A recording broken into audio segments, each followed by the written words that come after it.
जब हम भू कानून की बात करते हैं तो वर्तमान में हमारी सरकार ने भू कानून को पास तो कर दिया है, लेकिन क्या वो भू कानून वाकई में सशक्त है जिसकी हमें उत्तराखंड की जरूरत है?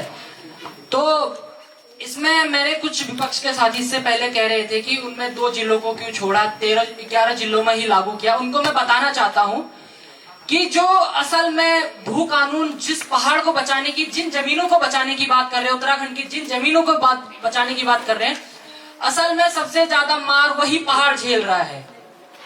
आप कहते हैं कि हम टूरिज्म को लाए हैं उत्तराखंड में, वो टूरिस्ट कहाँ जा रहे हैं? माननीय सौरभ जी, आप चेयर को। सॉरी मैम, मैं माफी चाहूंगा। मूल निवास भू कानून में मैं अपनी ही सरकार को ये सुझाव देना चाहता हूं कि उत्तराखंड देश का एकमात्र ऐसा राज्य है जिसका खुद का कोई भू कानून नहीं है।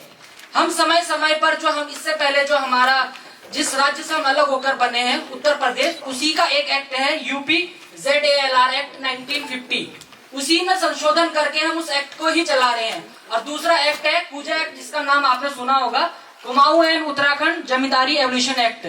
हम समय समय पर इन्हीं में सुधार करके, इन्हीं में संशोधन करके, इन्हीं में कुछ लूप होल निकाल के हम उसे एक भू कानून के रूप में पेश कर रहे हैं।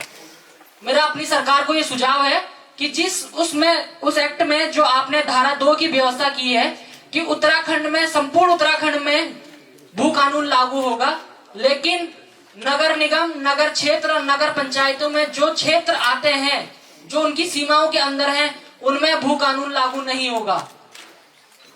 क्या हम ये नहीं देखते हैं कि पहाड़ में कितने नगर निगम क्षेत्र हैं, कितने नगर पंचायत हैं?